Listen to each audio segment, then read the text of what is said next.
got some stuff to talk about.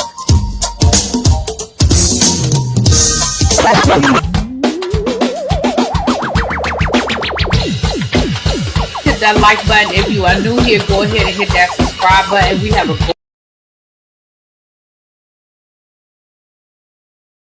great time over here. You meant what you said when you said it. Really be expect, because I'll be understanding y'all sometimes. And when y'all know when I say y'all, you know I ain't talking about y'all. You know I'm talking about y'all. It's me that all these people that got something to say have been actively involved in the political process in their world. I don't believe it. You ain't gonna convince me. I know y'all love me. Let's get into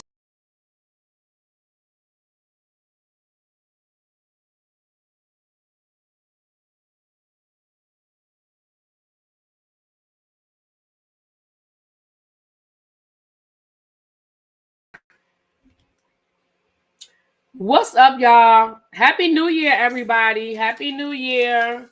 Oh, I forgot about the Luther doc, too. Dang, I'm going to have to tape it. Dang, I forgot all about it, y'all. So, y'all, I'm still trying to figure out how to get my intro added. I'm going to work it out. Somebody going to help me with the technical difficulties. But welcome. We got a new intro for the new year, honey. And, child, I got my notes for this situation, but it's out of order. My apologies, child. The thing is out of order.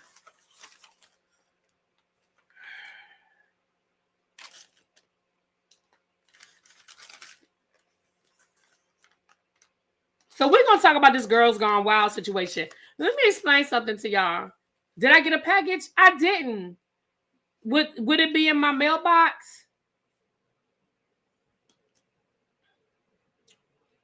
What's it called? Never Too Much. Would it be in my mailbox? Because I didn't see anything. But anyway, welcome, you guys. Let's go ahead and get into it. So this is going to be our review of Girls Gone Wild, the documentary on Peacock. What's it called? Never Too Much, right? I'm gonna be honest with y'all. I'm really not all that interested in seeing it. But I'm gonna go on and I'm gonna record it, see what they talking about. Is it never too much?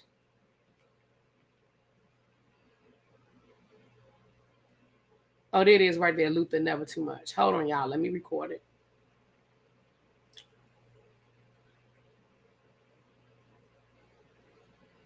All right, it's coming on again at 11 o'clock. I'll record it for the 11 o'clock one. It's going to be on OWN. So, okay. My home, I think. Yeah, it might be in my mail. Is it small enough to fit in my mailbox? Because if it's small enough to fit in my mailbox, it'll be in my mailbox. But I didn't see a package when I got home today. But I'll be on the lookout for it, Star. Thank you so much. I'll be on the lookout for it. Okay. So the documentary over on Peacock on Girls Gone Wild. First of all, let me say something. I'm going to be honest with you guys. I went back and forth on certain things as it relates to this documentary.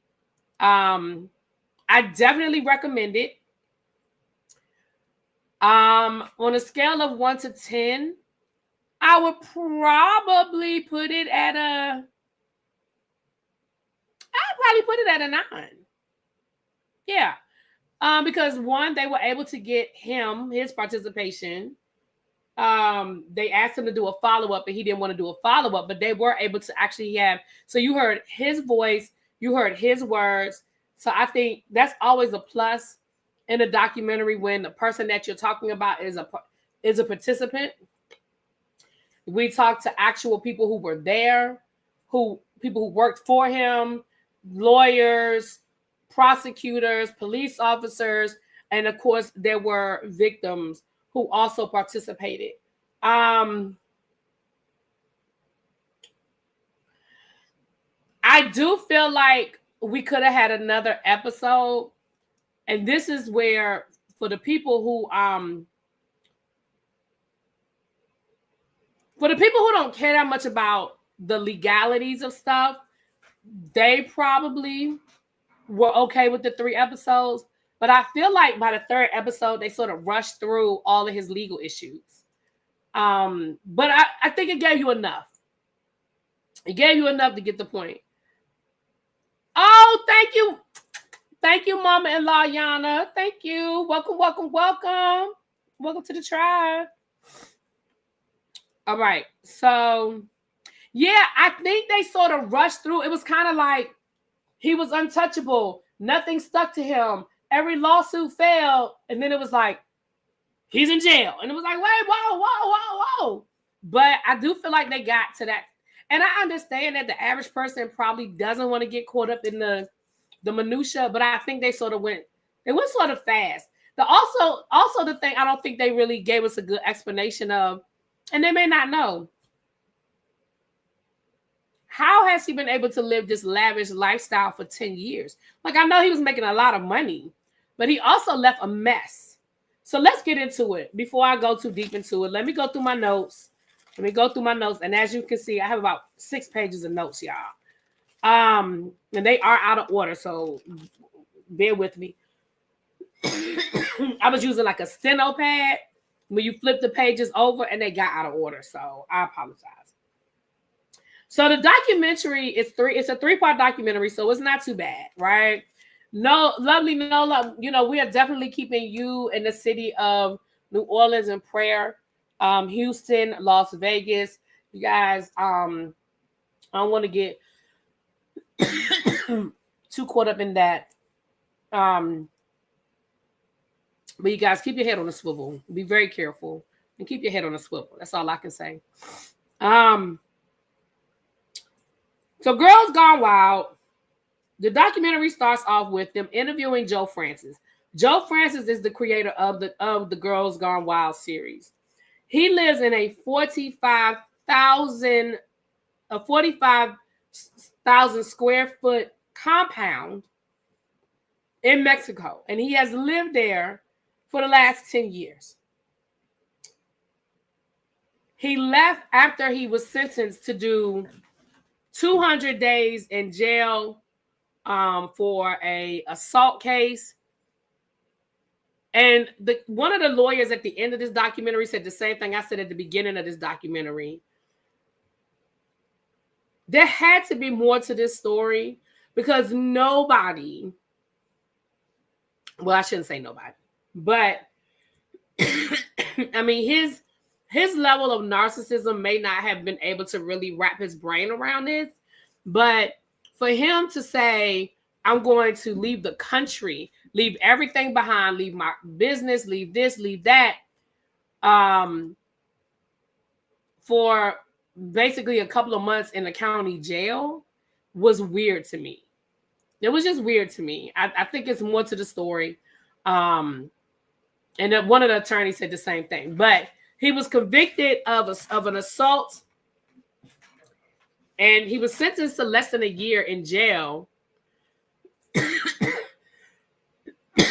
Sorry, y'all.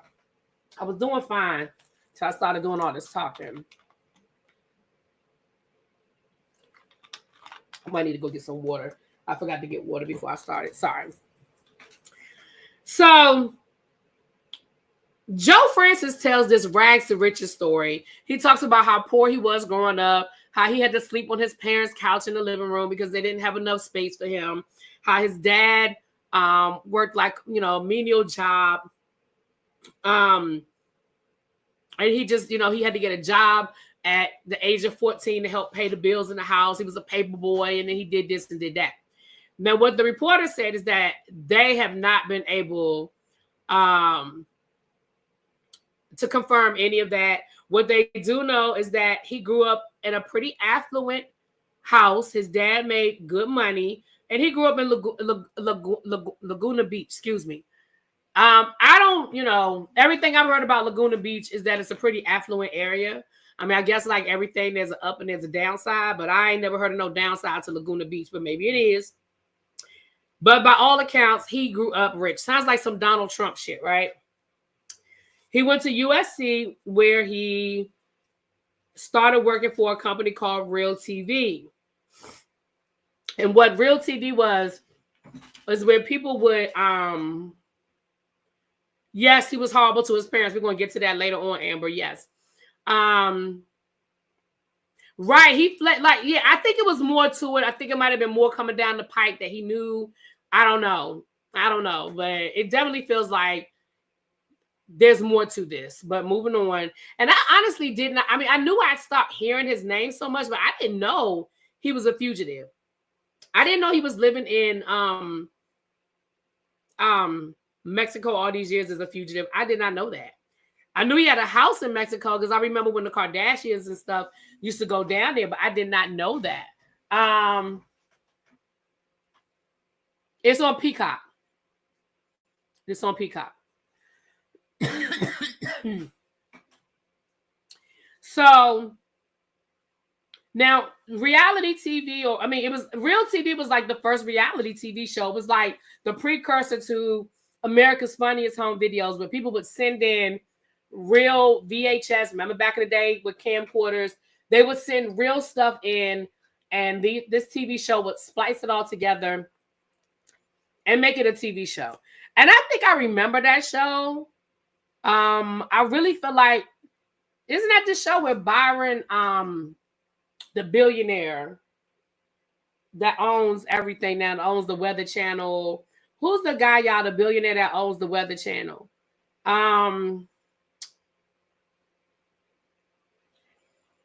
Byron Allen, thank you. Remember Byron Allen was on that show? I don't know if it was called Real. It was like called Real People or something like that.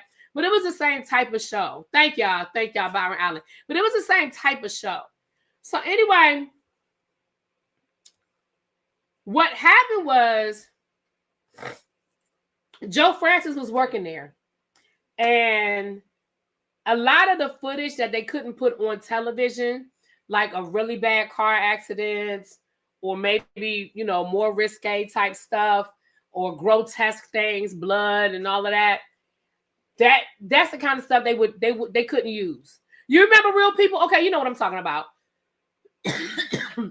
They wouldn't use any of that, and that footage would just end up like on the cutting room floor.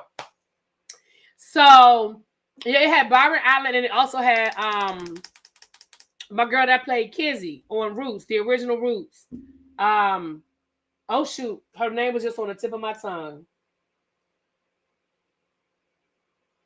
Y'all know who I'm talking about. She played Kizzy. Oh shoot, I'm gonna have to look it up. I see her face. But anyway, so what he started doing was he took all of that footage that they couldn't use. Leslie Uggams, thank you. Thank you. He took all of that footage, he put it together in a VHS tape, and he sold it direct to home video.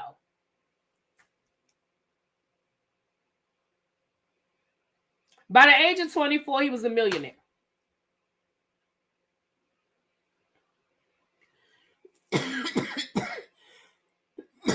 Excuse me. So in 1998, he had gone down to Mardi Gras, or he saw a video of women at Mardi Gras. I'm going to go get some water in a second, y'all. I was fine until literally, like, I was not doing all of this coughing. Until literally I went live. But I need some water, not this soda. So when he saw the women, y'all know Mardi Gras, you get your beads. How could he sell that footage legally? That's a good question, Marnie. I don't know. I don't know if he bought it from the television station, or if because it was on the cutting room floor, they didn't care because they weren't going to use it anyway. I honestly don't know. That was a question I had, but they really didn't explain it. But he did it. He got away with it, you know. So he got the idea of Girls Gone Wild from the Mardi Gras girls who would pull up their shirts, flash their boobs to get the beads. He was like, oh, okay. So he started a new company, and he created his first Girls Gone Wild videos, which of course is the girls, you know, showing off their boobs, yada, yada, yada. And of course he couldn't sell it on regular television, so he had to sell it again, he couldn't even show the commercials on regular television because it was so risque. So he linked up with Howard Stern. And he started selling it through Howard Stern.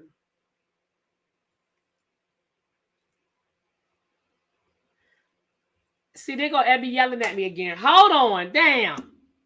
They're going to Ebby yelling at me again. Hold on, y'all. Let me go get some water.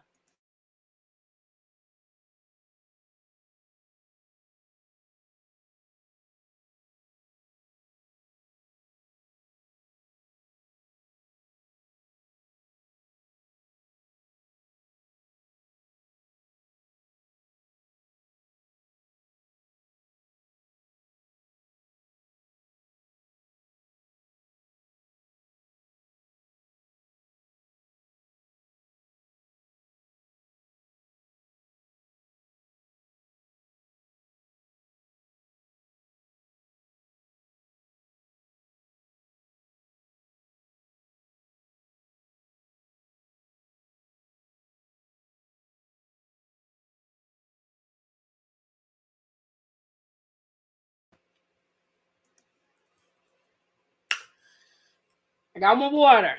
All right. Happy New Year, everybody that's coming in. Thank you.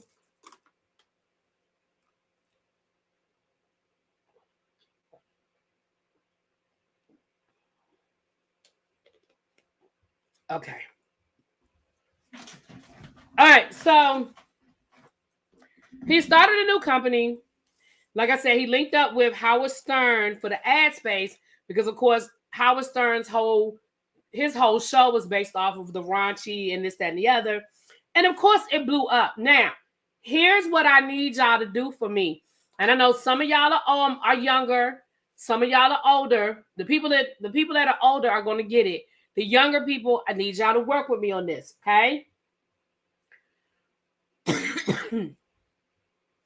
We're talking about 1998. There's no internet as we know it today. The internet existed, but most of us did not have it in our homes, okay? We certainly did not have smartphones where we could just get on our phone and pull up, Pornhub, okay? People were still watching DVDs. People were still watching VHS tapes. Matter of fact, I don't even know if DVDs were coming on. When did DVDs start becoming popular? I know they existed, but when did they start becoming popular? In 1998, it still might have been VHS tapes. We still might have been going down to the Blockbuster every Friday night to get some videos, okay? No, DVDs were because 1998, yeah, DVDs. So VHS and DVDs was still a thing, right? So for my younger people, I need y'all to move away. Okay, that was more than 2000s. Okay. For the younger people, I need y'all to envision a world where if you wanted to watch, some porn, you had to actually go to a video store, an adult video store to get it, or you could go rent it. Okay? But the idea that you can get a video with a bunch of women showing their boobs mailed directly to your house, that was a novel concept.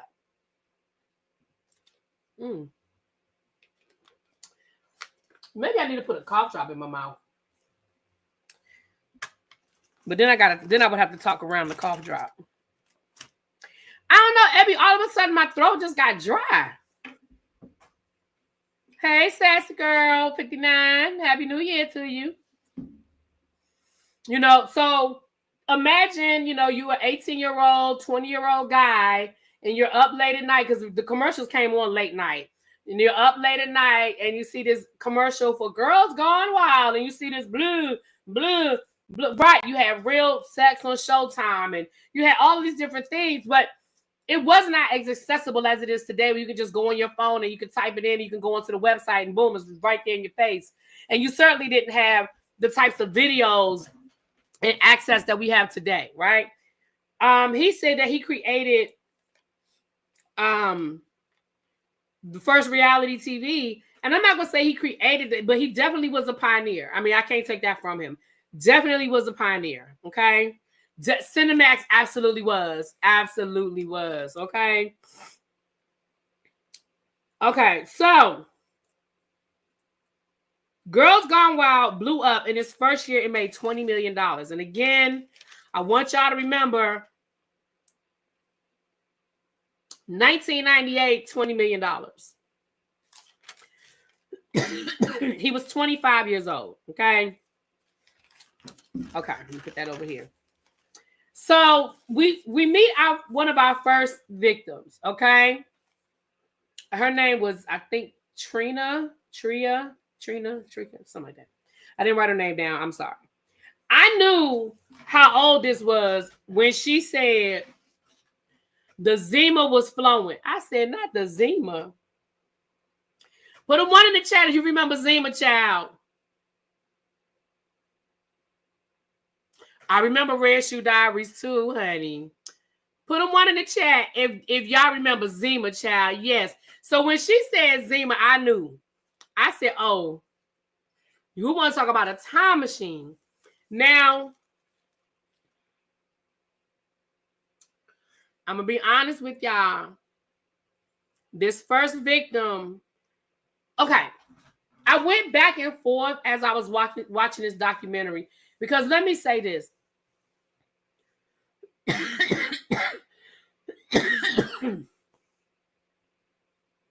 The first victim that we run into is underage, which is the whole point. She's underage. But she was talking about it's high school. She was on spring break. The Zima was flowing. She was with her friends. They went like away for the week or whatever. And I'm thinking to myself, and she said she was a freshman in high school at the time. And I was like, and again, I'm not blaming her for what happened to her, but in my mind, I'm like, so as a freshman in high school, your parents just let you go away for the week with a bunch of juniors and seniors? Okay, girl. So she was saying how she literally was drunk, right? She said she was drunk, and some guys walked up to her and basically was like, "You want to make $100?" And she was like, "Sure." And they were like, just lift up your shirt and we'll give you $100. And no, she said, no, rewind. It was not $100. It was beads. Because she said that the popular girls were getting all of the beads. So they were like, well, if you lift up your shirt, we'll give you some beads.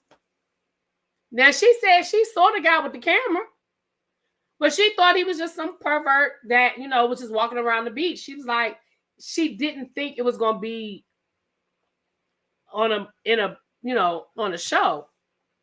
So she said she did it. She was like, she was 14 years old. She was drunk. Yeah, she did it.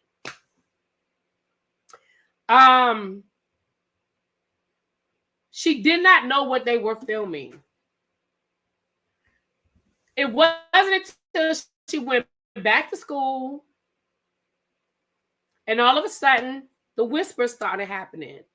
Well, come to find out, somebody had got a hold of the tape and they saw her. And she was like, I didn't even know what Girls Gone Wild was. So when the kids were asking me, hey, was that you? That was you? She was like, that wasn't me. That wasn't me. And she was actually, I think she was even actually on the cover or she was in it. But she said, and I said, eat a spoonful of honey. I don't even know if I have any honey in there. Okay. Thank you, boo. So I was like, because I had some, she was on the cover. Okay. Yeah, I had some honey. I might be out, child. But okay, because y'all know I've been drinking tea nonstop. So she said a teacher actually came up to her and asked her to sign the box.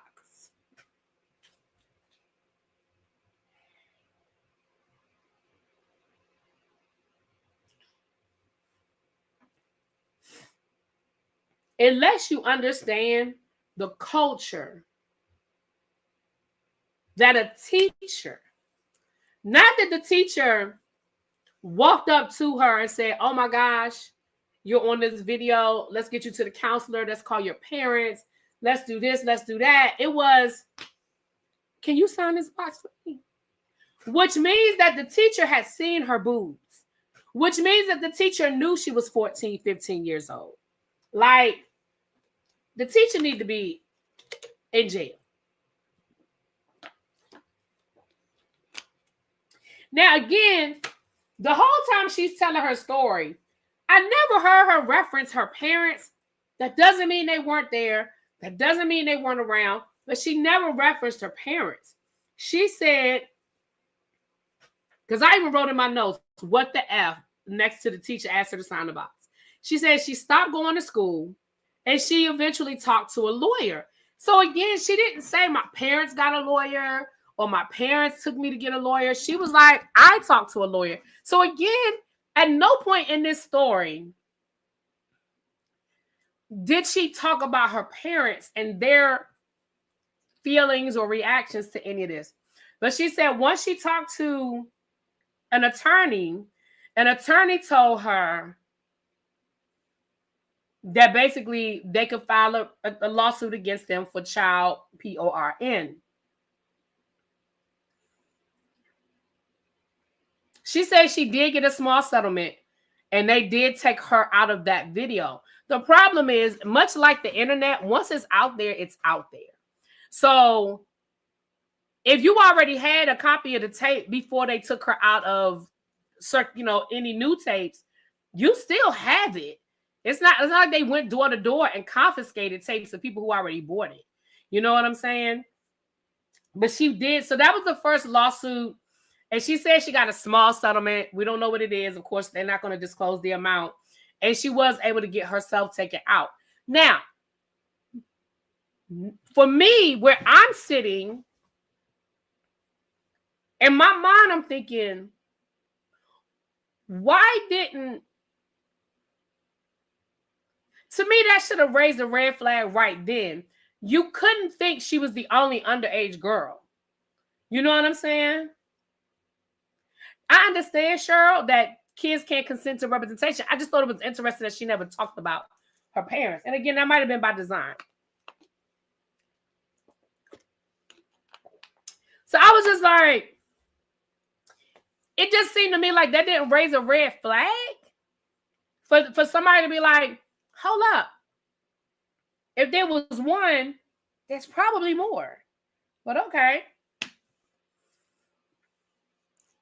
So then we flip to, like I said, they actually interviewed Joe Francis.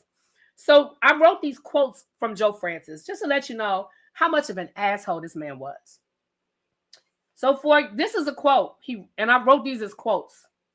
There's no difference between a 17 and an 18-year-old other than 18 is legal and 17 isn't. He also said, you can't hold me responsible for what one of my workers did. And then he compared it to Steve Jobs being responsible for what one of his Amazon drivers did.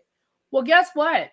If you're driving for Amazon and you do something you're not supposed to do, people can sue Amazon. Like, I was like, that's not a good example, sir. Amazon can get sued. And Steve Jobs owns Amazon, therefore, hello. So those are some actual quotes. So then we meet Troy Robin, who is the vice president of sales from 2002 to 2005. When he came to the Girls Gone Wild company, I mean, did I say Steve Jobs? Y'all know who I'm talking about. The person that owned Amazon, child. That's what I mean. I said Steve Jobs. That's Apple. He used the right name. I used the wrong name, Cindy. He used the right name. I said Steve Jobs. But y'all know the guy that owned Amazon, child. Him. Okay. So I always say Steve Jobs. I don't know why I do that. I always say Steve Jobs. But he said the right name. I said the wrong name. Anyway. So he set up the Girls Gone Wild. Jeff, thank you. Jeff Bezos. Thank you. He set up the Girls Gone Wild like Columbia House back in the day. Do y'all remember Columbia House? Again, These y'all got for my people that were there. Who got all them CDs and who got them free CDs off of Columbia House? I know I did. Okay. So for those who don't remember Columbia House or don't understand what Columbia House is, this is how Columbia House worked. Columbia House worked like this. They would have this advertisement in the magazines or whatever where you could get 12 cassettes or 12 CDs for a penny.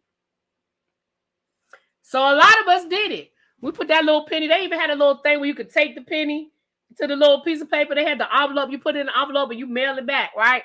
And you gave them, your address, your name, and all of that. Now, back then, everybody didn't have debit cards. Everybody didn't have debit cards. So it was COD, cash on delivery, right? So you sent off your little penny and you get your little CDs back. Well, what happened was you would get 12 CDs for a penny. But then after that, you were obligated to buy a certain number of CDs after that to fulfill your little contract. And they would send them to you once a month, automatic. They would send them to you once a month. And then they would bill you. And then the CDs, they were like $20 CDs that you could go to the store and get for $11.99. But they charged you $21. But now you already in. Now you in. So he set up the Girls Gone Wild like that, where you would get like your first 2 DVDs or CDs or whatever would be free. Or they would be like, not free. They'd be like, you would get the first 2 for $9.99. But then you would be a part of a monthly subscription where they would charge your credit card once a month. So, of course, with a payment set up like that, people are going to automatically, right, debate and switch. Yep. So people are going to sign up. Oh, I get 2 for $9.99. But now you're on the hook, and they're going to charge you $30 or however much it was once a month after that. Okay. He said basically doing that, he tripled sales.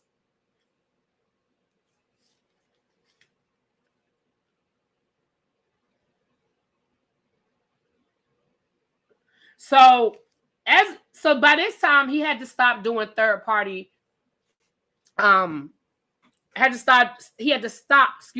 third party production. Like he no longer was accepting because of that lawsuit. Quiet as kept and loud as it is, me either, Amber. But as a result of that first lawsuit I talked about, he could no longer take like contracting work. People had to actually be working for him to cut out the liability of people sending him footage of that were underage or people didn't give consent or whatever. So now this is where we start seeing the Girls Gone Wild buses, right? This is where you start seeing the buses. He had 3 buses and he had a pilot and a private jet, and he would basically fly all over the country to wherever spring break was.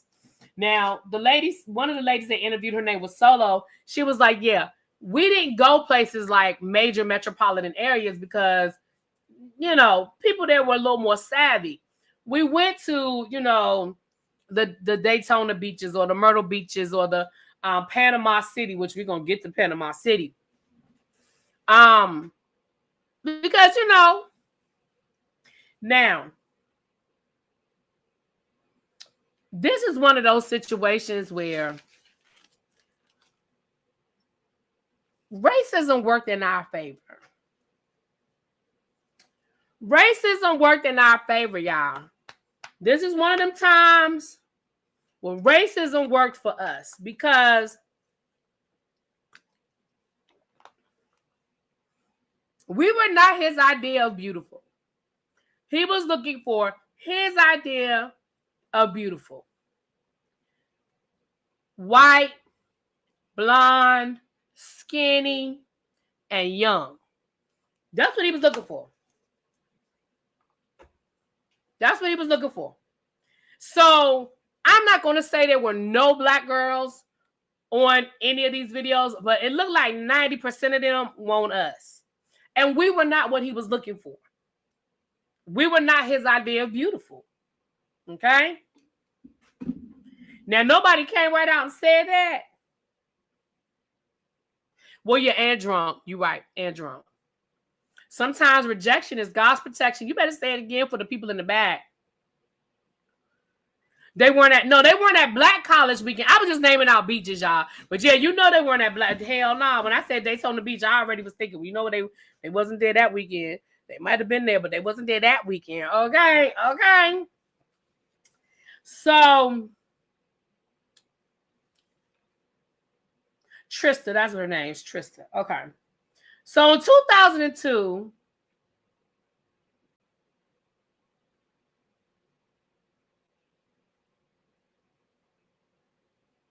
Girls Gone Wild had extended outside of just, hey, what's up, TC? Happy New Year, Star.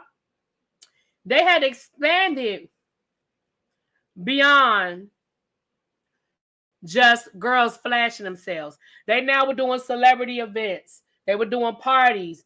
They were doing they had celebrity endorsements. They had the merch. They showed the celebrities wearing the merch and doing all these different things, right? And they were now sort of stepping their foot into porn, PORN, where they were actually filming scenes with girls, okay?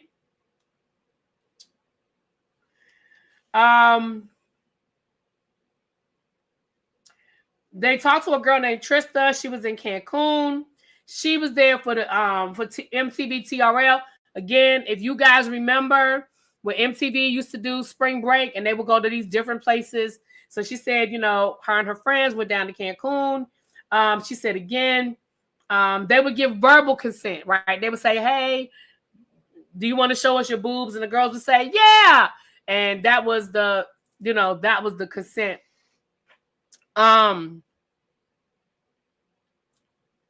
And they had it on tape. But again, what we know today is, can a drunk person really give consent, right? And most of these girls were drunk, okay?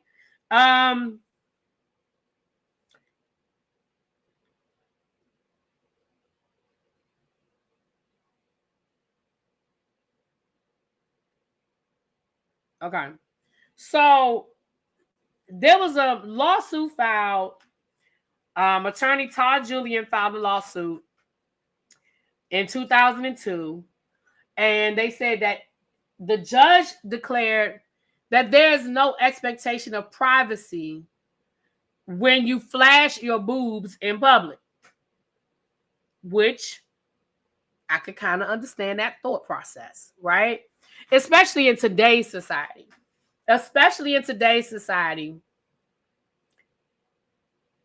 Would we, at this point, you shouldn't have an expectation of privacy of anything out in the public. There are cameras everywhere. People have their phones.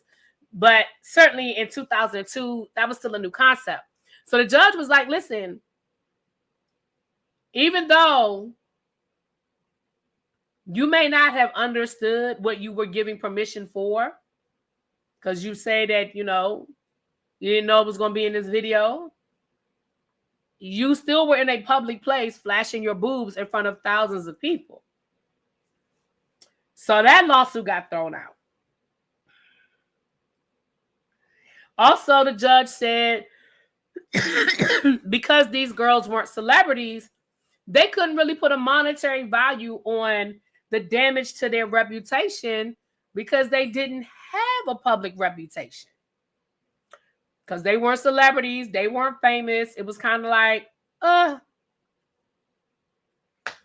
do I put a monetary value on what you lost? Okay.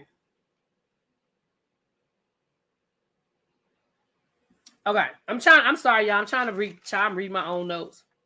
Okay, that page is done. All right.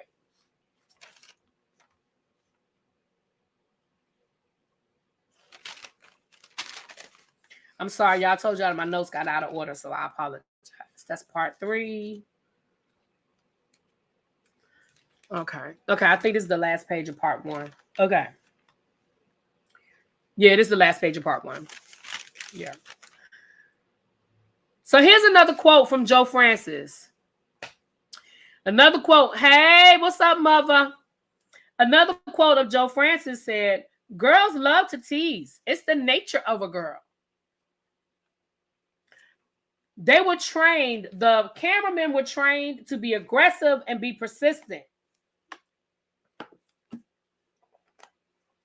Every lawsuit that was filed against, and let's be clear, people did sue. People did sue. I don't want y'all to think people didn't sue. But every lawsuit that was filed against Joe,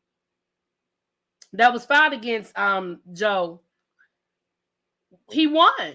So he started feeling like he was Teflon. He started feeling like, Happy New Year, Fedora. Happy New Year, everybody coming in. So he started feeling like he was Teflon, right? Like, nothing's going to stick to me. Nothing's going to stick to me. Until he got to Panama City. Now, let me tell y'all something. If y'all want to see some funny stuff, y'all wait till y'all get to the sheriff from Panama City. He's an older white guy. He looked like every stereotype of a sheriff from a small town in the South. Okay?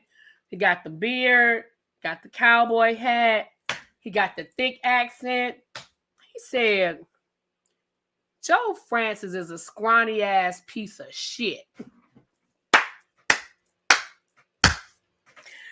He said, I didn't give a rat's ass what he did in the privacy of his own home. He said, but when he came to my city, and once he did it out in public, well, now it's my business. I said, listen, he cussed. When I tell you, he talked about that man like a dog. And again, once again, y'all, the sheriff probably didn't like us either. But we ain't here to talk about that. We talking about him, okay? Now, he went down to Panama City for spring break, and here's where he got in trouble. He was filming actual scenes. Remember, I told y'all he started filming scenes, right? And there was a set where he filmed. Well, the first year he went to spring break, everything went whatever. It's when he came back that was the problem. Oh, I'm sure that sheriff don't like us either. Let's be clear. But we ain't talking about that tonight. I don't know that man, but I'm sure. Here again is an example of what, like with the teacher. One of the girls came out one night running, screaming for the police, basically said that they were trying to make her do some stuff against her will. She said that the police asked for a copy. The cameraman was like, oh, the police asked for a copy. And laughed. I said, okay.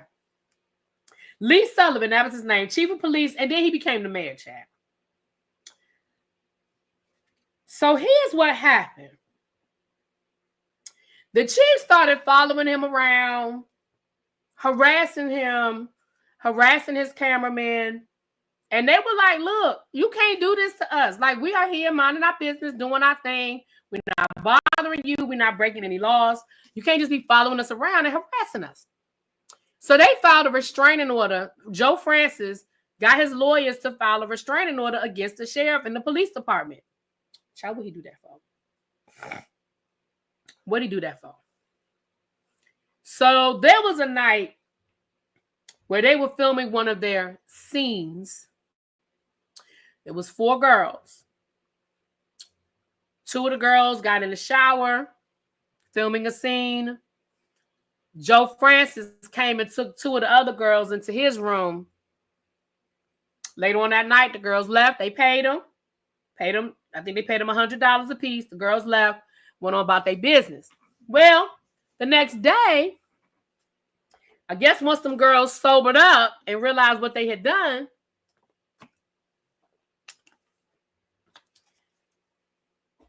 they told their parents. They confessed to their parents. So the parent went to the chief of police, Lee Sullivan, and told them what happened. Because here's the problem. I know, Cahoots, we already cleared it up, boo. You behind in the chat. I know, we got it. Jeff Bezos.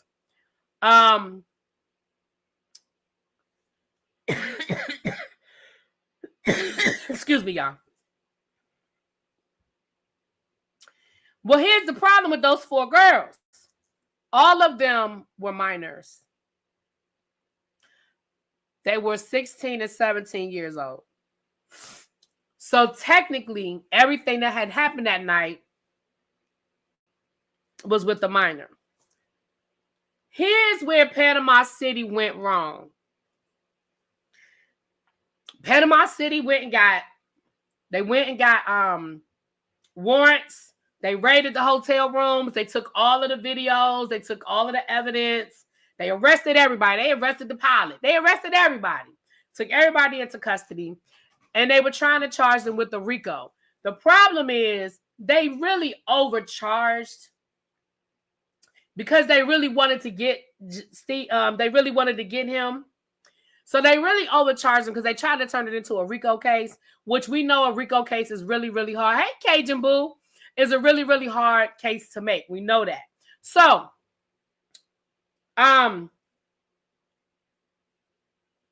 here's what Joe Francis did. Baby, why did Joe Francis start selling? Because they had copies of everything that the police had confiscated. Baby, why he started selling those tapes as the confiscated tapes? Here are the tapes that the police don't want you to see. Here's what the police don't want you to see. That's how arrogant this man was. He is literally in the middle of a RICO case. And he is selling the very videos that are a part of his RICO case. Now, they ended up finding out that there were over 30 minors on those tapes. Over 30 minors. Once they started watching the tapes and tracking down those women, over 30 minors.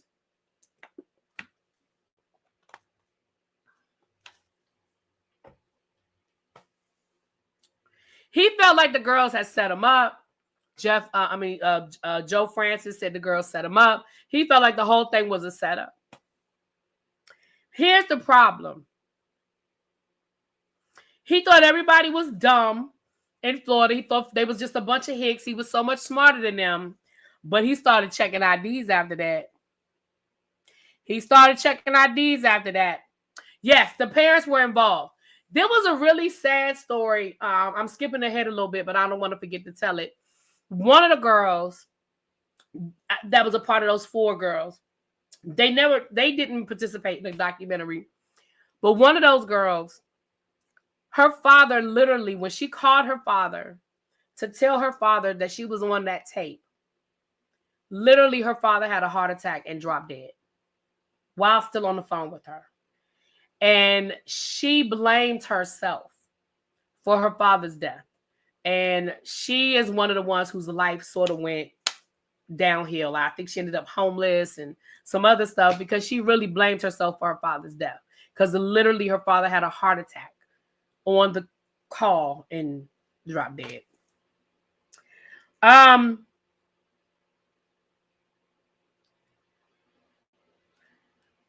He said he had over $100 million in legal fees.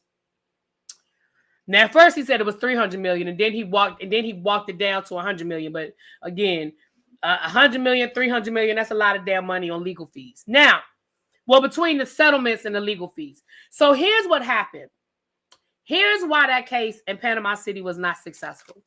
The case in Panama City was not successful because they overcharged him. And what happened was the police, in order to get a warrant to get those tapes, they weren't truthful about how many victims. I think they said that there were more victims than they actually had. And so, you know, we've seen it happen before. You watch Law and Order and stuff. They call it the fruit of the poisonous tree. Yes, they had proof of over 30 women or young girls who were violated once they got the warrant. The problem was they didn't know it was 30 girls until they got the warrant, and they lied on the paperwork to get the warrant. So once they threw out the warrant, they threw out the evidence, and the case fell apart.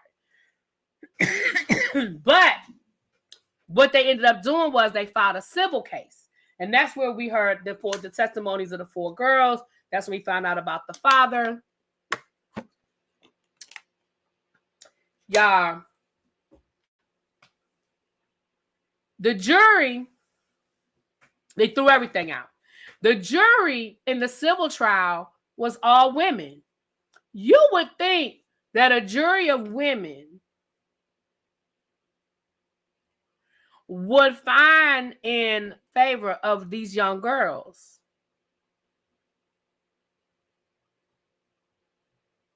They did not. They did not. He won the civil case. Now, what happened was they were able to really talk it up as these were 4 promiscuous teenagers that were out getting drunk. So should we reward their bad behavior by making them millionaires? That is how his lawyer argued it. But the attorney brought up a good point. The attorney said they had the wrong jury. They should have had a jury of men who were thinking about their daughters being violated like that. Men would have probably gave them girls that money.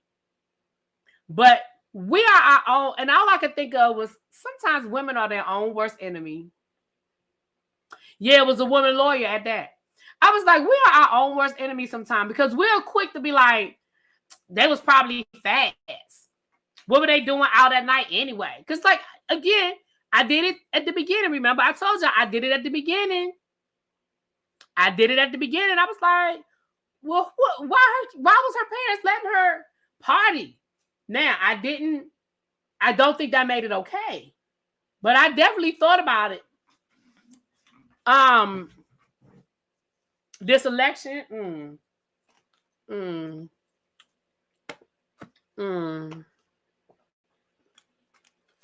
Let's say it again for the people in the back. Okay. All right. Those are those notes. I'm sorry, y'all. You know, these notes got out of order. Okay, I think. Okay. So then we meet 3 victims, Danielle, Jordan, and Janet. Their stories are very similar, so I'm not going to make a differentiation between their 3 stories. Their stories are very similar. All 3 of them were from, like, small towns. One was from West Virginia. One was from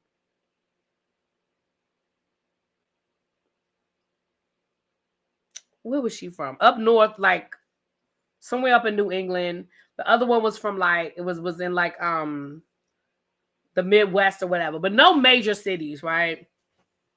And all of their stories are pretty much the same. The Girls Gone Wild van was coming to town, and they usually went to, like, the strip clubs or, you know, the clubs or whatever. They would park outside, and y'all know they would recruit, right?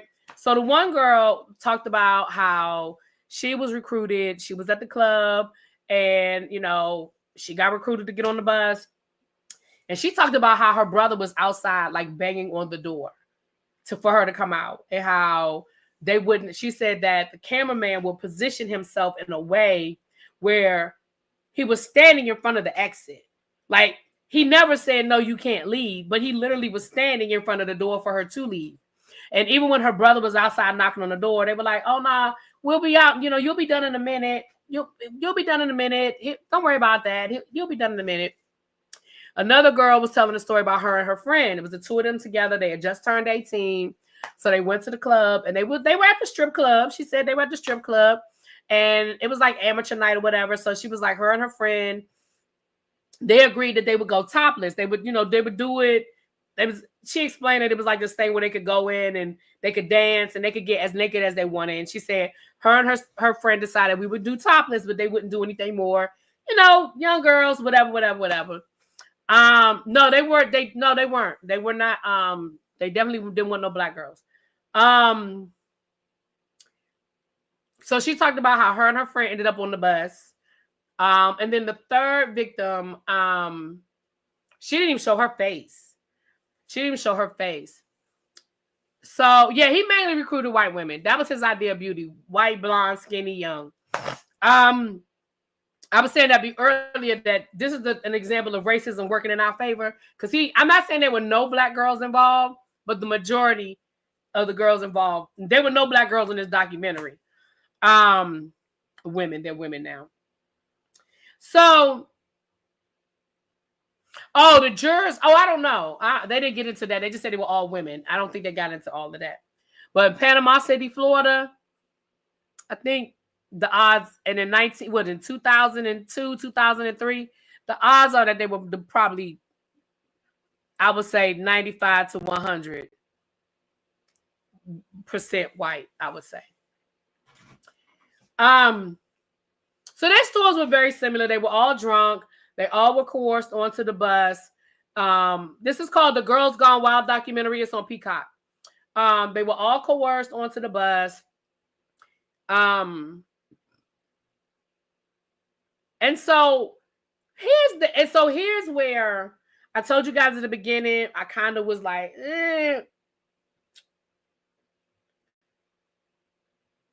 I absolutely understand that when you're drunk, you don't have the consciousness to give consent. And I'm not talking about the underage ones at all. And I understand, again, if we go into our time machine, I understand that in the late 1990s, early 2000s, none of us could wrap our brain around the concept of the world that we live in today, where everything is viral, nothing goes away, people are constantly on their phone, people are constantly recording everything, and people are constantly posting us in our most embarrassing moments and all of that. I get that. But in early 2000s, late 1990s, girls weren't, that concept wasn't in their mindset, right? And so what a lot of them are saying is, listen, we get it. We were 18. We were dumb.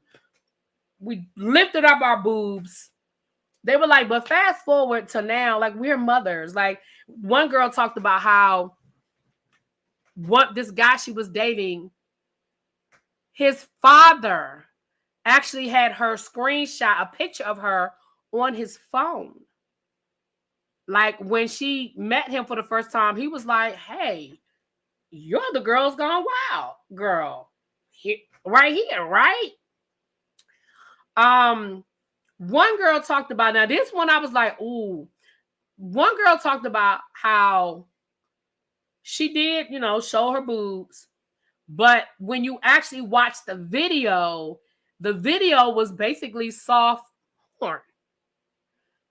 And she was like, I'm not in any of that.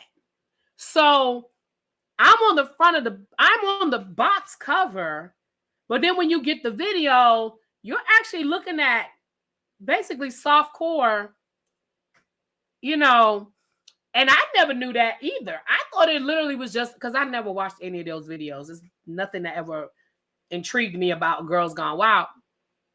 I remember, vividly, but I never watched any of the videos. I didn't know that it was actual like scenes of girl on girl action. I didn't know that. I literally thought it was just a 90-minute video of girls showing their boobs. That's really what I thought. And so she was like, literally you could see me on the front of the box, and then you watch the box and it's like literally porn. So I understand where a lot of these girls are coming from, but the flip side is you were over 18 and you gave because he started getting smart. They actually was signing consent on camera. They were actually checking ID on camera. They were actually asking people, are you drunk? Are you intoxicated? Do you understand? Do you understand what you're signing? Do you give consent? And don't get me wrong, you guys, I get it. Don't yell at me. I get it.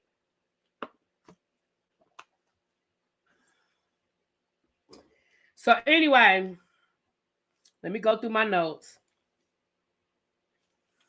So for the civil case, hold on, let me go through my notes. Oh shoot. Because I jumped ahead a little bit. Let me make sure I said everything I want to say. Block the exit. They didn't take no for an answer. Oh, so on one of his depositions, the attorney asked him, basically, doesn't know me no, or when a girl says no, and he was like, well, it depends on the no. He was like, sometimes no doesn't mean no. All the time no means no. And they actually played training tapes where you could hear the cameraman being trained on how to not take no for an answer. They would train them on how to, right, no is absolutely a complete sentence. It is a subject and a verb. But they would talk, he talked about that, how no didn't mean no. Okay. Now, I'm gonna go through my, okay, cameraman trained, I just said that, okay. Joe never took any responsibility. He was accused of touching the girls without consent, trying to kiss the girls without consent. He just walked around like he could do whatever he wanted to do. There was a writer who accused him of assaulting her. She was interviewing a woman who said that he forced her to have sex with him. She did file a police report, but the charges didn't go anywhere.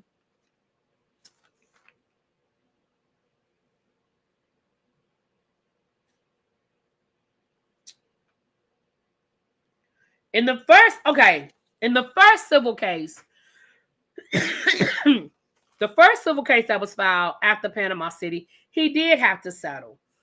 Let me tell you why he did have to settle that. Because his attorney told him, we're going to go to this meeting. You're going to listen. They're going to make a demand. You're going to listen to their demand. We're going to decline it, and we're going to leave the meeting. He was like, don't worry about it. But at least we can go back to the judge and say, hey, we heard what they had to say. We're not going to settle. We're going to go to trial. Well, Joe Francis and his arrogant ass, he walks up in the conference room. He puts his feet up on the desk. And he tells, they make their offer. And when they make their offer, he tells them to suck his, you know what. The judge found him in contempt and forced him to settle that case. So that first one he had to settle because of him. The second one was the 4 girls that I already told you guys about. I sort of jumped ahead. Okay. 30 minutes. Okay. All right, I went through these. My notes are out of order, y'all. Okay, got that. All right. Okay. Now, we're in part 3. Part 3 is where it starts getting into all of his legal issues, okay? He was held in contempt, and he was put in jail down in Florida. While he was in jail in Florida, New Jersey, I wrote New Jersey, but I think it was Las Vegas. But New Jersey filed a case against him for not paying his taxes. He eventually gets out of jail, and he goes on a press tour. Like I said, it starts getting crazy in part 3. They just start talking about all his legal issues. He goes on a press tour, and in some of his interviews, he actually compared himself to Jesus and Nelson Mandela.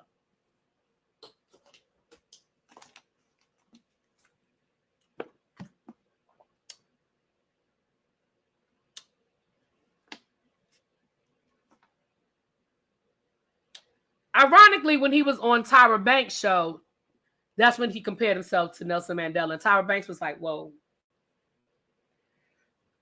I don't think you can compare apartheid to girls flashing their boobs.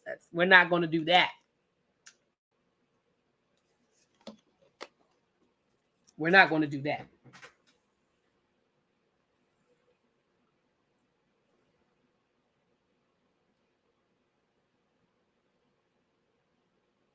In 2008, he came out with a magazine. But by this time, the internet is now changing the landscape, and he has to switch up his business model, right? So he starts selling merch. Up until that point, merch was something you had to kind of, it was given to you, or the girls got it, as part of their compensation. But he created a reality show where basically he's looking for, girls gone wild, right? The third season winner was a girl by the name of Abby. She became his girlfriend. Mind you, when she won, she was 18 years old. He was 35. So she was the winner. They started dating. He became her girlfriend. We're gonna get that's important later. Okay. We almost done. He also came out with Guys Gone Wild. Now, Guys Gone Wild is different than Girls Gone Wild because guys, unlike girls, girls, unlike guys, can fake it, right? Guys can't fake it if they want to get the money shot. So it was a lot harder to get the guys to perform for the, the PORN part of it. Getting guys to flash their junk, not so hard. But getting them to actually be able to, self-pleasure. Also, girl on girl action is hot, right? Don't nobody, it wasn't the same. We're trying to get guys on guys. You know what I'm saying? Y'all know where I'm going. It's different. It's different, okay? By this time, they said he was partying too hard. He started cutting corners. He wasn't paying people. People were quitting left and right. There was an incident with a Playboy model where she threw a drink on him and he proceeded to physically assault her. Come to find out, she was defending Abby. Abby's the girlfriend that won the reality show because he had done something to Abby and she was retaliating. And that was actually caught on video. They showed the video of that. Nothing ever came of that.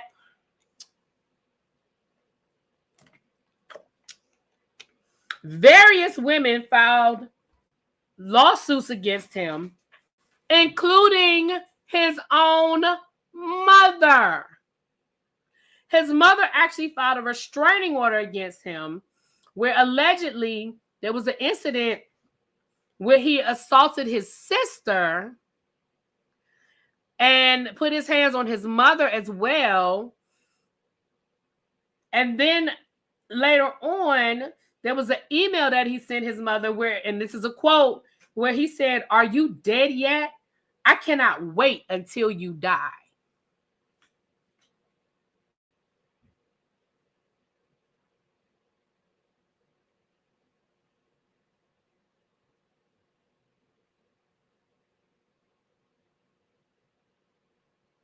That's his mama. Solo, that was her name, Solo.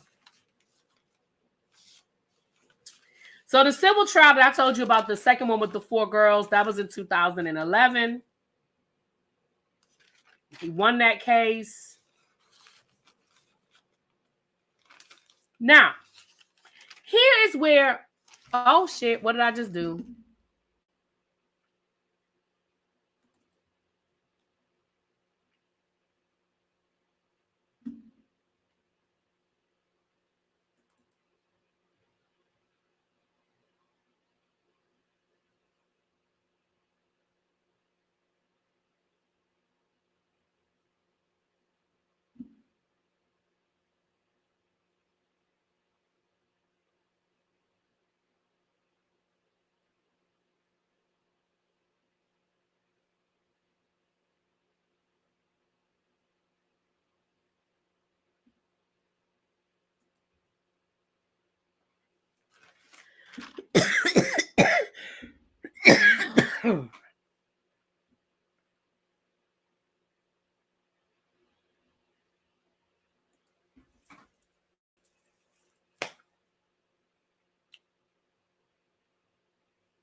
Sorry, y'all. I kicked myself out of my own app. Hold on.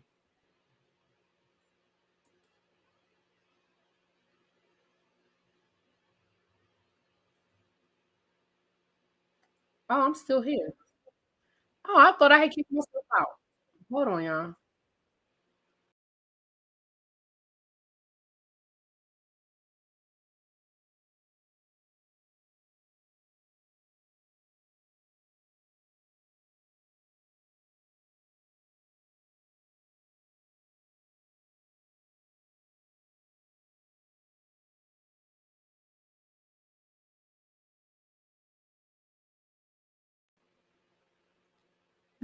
Sorry about that. Can y'all see me now? Y'all can see and hear me now. My bad. I thought I had kicked myself out. My bad. I don't know. The screen, my screen, it was gone. So I thought I had kicked myself out. Sorry about that. Sorry about that. Can y'all see me? Is that Abby texting me? Oh, okay.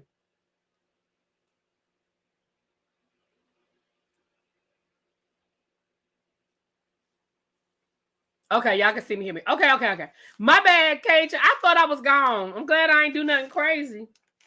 I'm glad I ain't say nothing crazy. I was like, damn, I thought I had logged myself off. Okay. So finally, yeah, I never left, but I thought I did because my screen was gone. So finally, Joe Francis ran into a bigger pit bull than him. A man by the name of Steve Wynn. Those who don't know who Steve Wynn is the billionaire who built the casinos out in Las Vegas, among other places. The Wynn, and he's Encore, and then he's got the Palladium, I think, is his as well. Shut up. Hold on, y'all.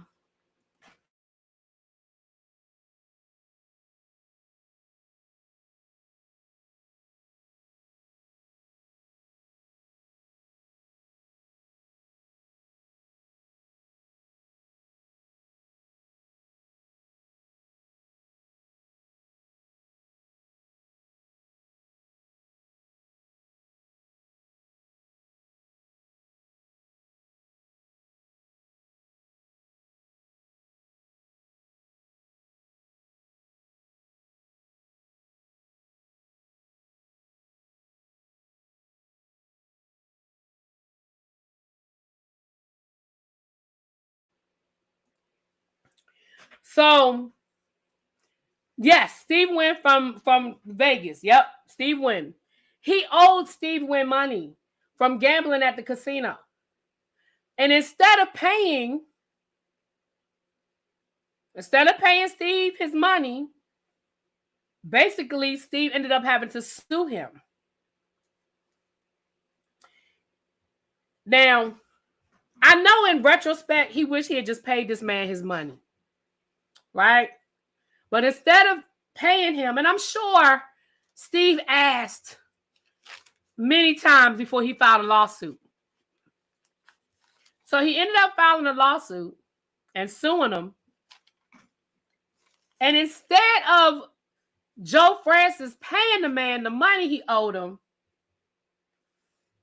in his response, he said that Steve Wynn was a cheater, that he didn't really owe him the money that he said he owed him, that whatever system he was using was basically robbing his heavy rollers, his high rollers, and accusing the man of basically being a cheat. Well, Steve Francis's lawyer told him, you shouldn't have done that. You shouldn't have done that. So Steve Wynn sued him for slander, and he won a $10 million judgment.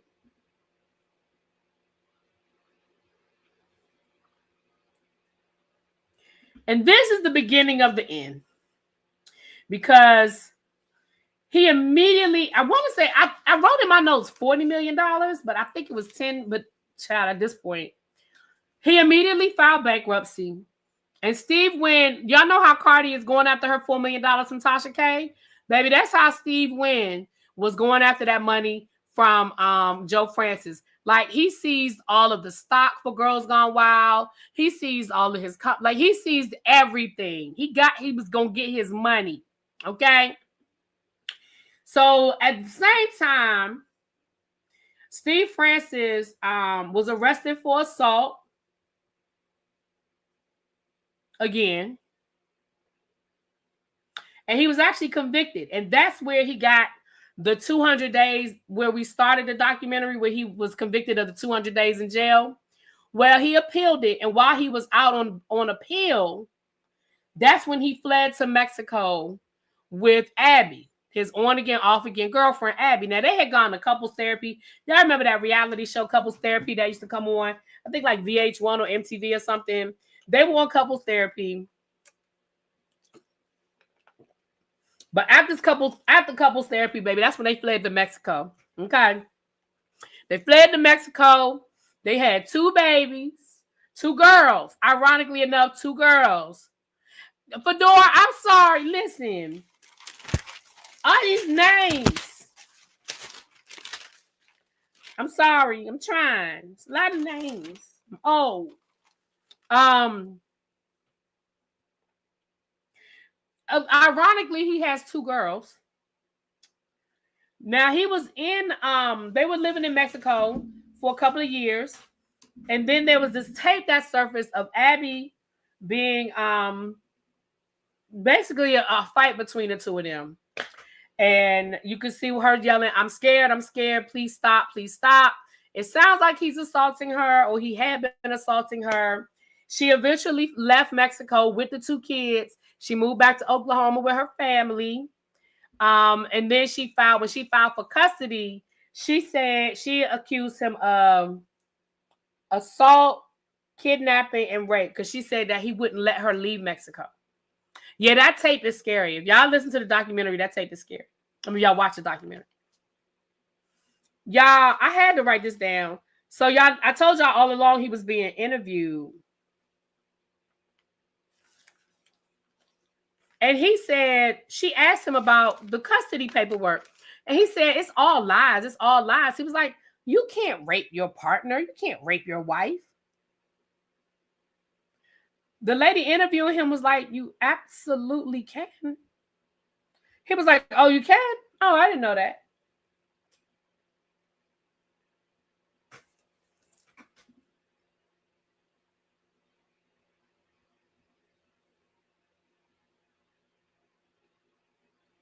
Y'all, that's why I said this man, he doesn't even understand what he's saying is wrong. Who was in the Diddy documentary? Abby? Abby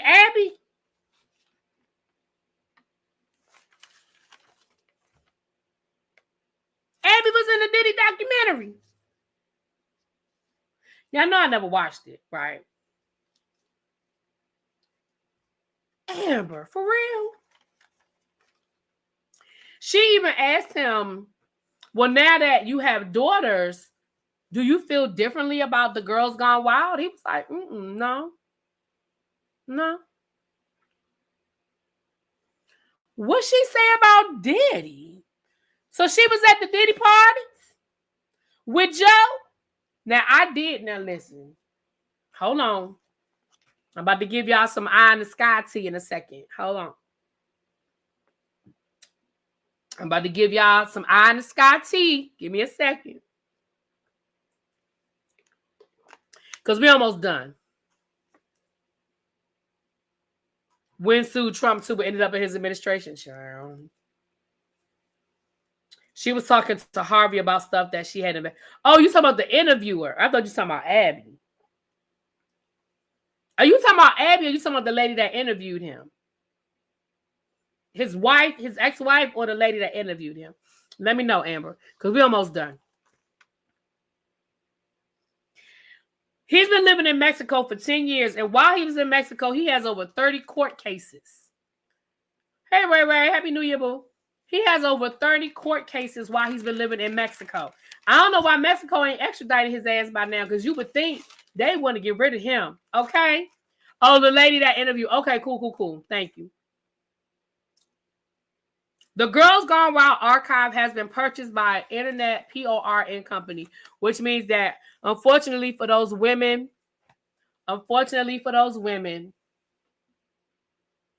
those videos are going to last forever because now they're online. And I'm sure you could probably pull them up on any PORN site. Okay. So the eye in the top, the eye in the sky tea. Y'all ready? Can y'all hear me? So for the eye in the sky tea, remember a couple of months ago, we talked about when Joe Francis allegedly got beat up down to the Mexico? Allegedly, there is a direct connection between Joe Francis. I need y'all to hear these names as I read them off. Joe Francis, Kim Kardashian, and let's just say the Kardashians. Ray J, and Diddy. Now, I don't know how all the dots connect, but allegedly there are some dots there that connect amongst them people. Now, the Kardashians are all up and through the documentary. Okay? The Kardashians and Kim at one point in time even said that he was her best friend. And remember, she used to go, if you ever watched the Kardashians, she used to go to his house in Mexico all the time. As much as I hate to admit, I have watched episodes of Keeping Up with the Kardashians back in the day. Not now, but like in the earlier years.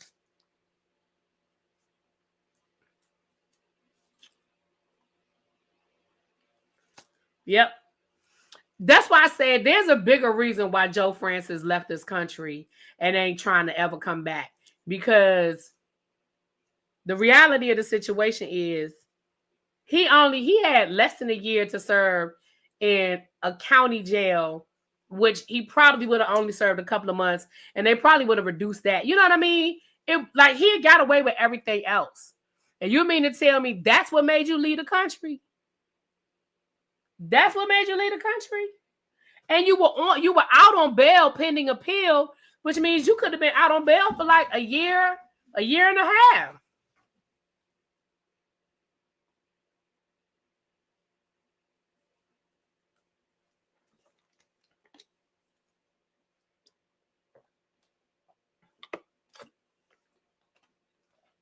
Right, Candace? Chris and Kim consulted with Joe Francis about the tape. And she would always say Joe was a friend. And he even called into the show. Yeah, he called in from jail. He called in from jail one time. They showed that on the documentary. But I remember her going to his house in Mexico. And again, I knew he had a house in Mexico. I didn't know he was in exile. I didn't know he had fled the country. So anyway, y'all, that is the Girls Gone Wild documentary. It is, y'all know, as always, I gave y'all the cliff notes. Please, you can go watch it. It's 3 episodes on Peacock. If you already had Peacock, it is. I think it's a really good documentary. I think it is a really, really good documentary.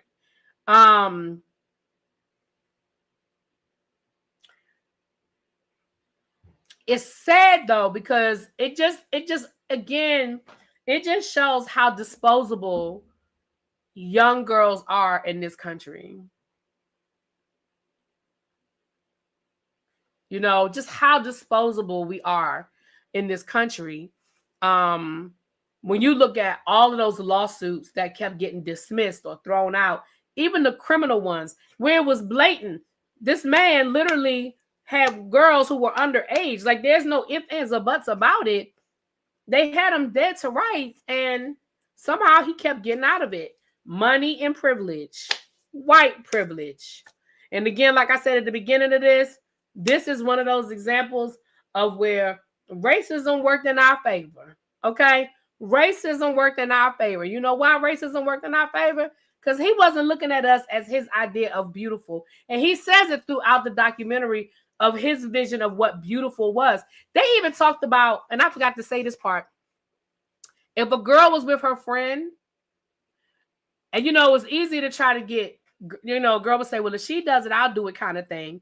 But if the friend wasn't, you know, their idea of what beautiful was, they would either cut the friend out Or they would pretend to film the friend just to get the pretty girl to do it.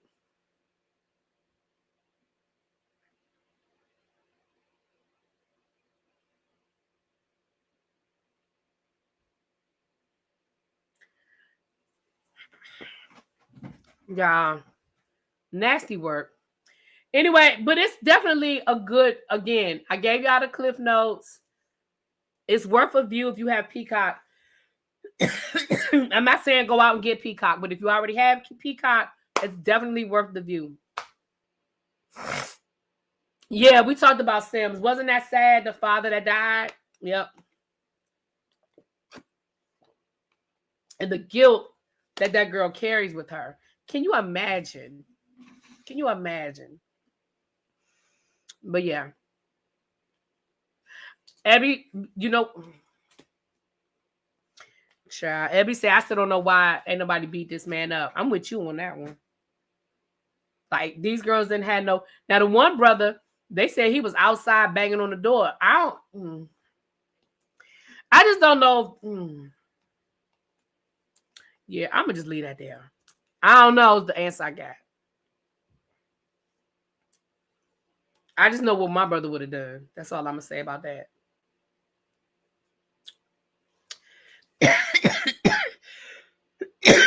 Y'all, let me get some tea.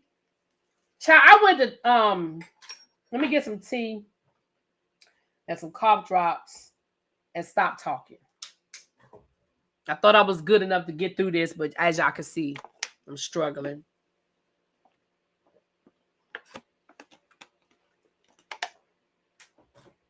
But I will talk to y'all later. I'm about to get up off of here. Happy New Year again to everybody. And we'll get into it. Talk to y'all later, y'all. Peace.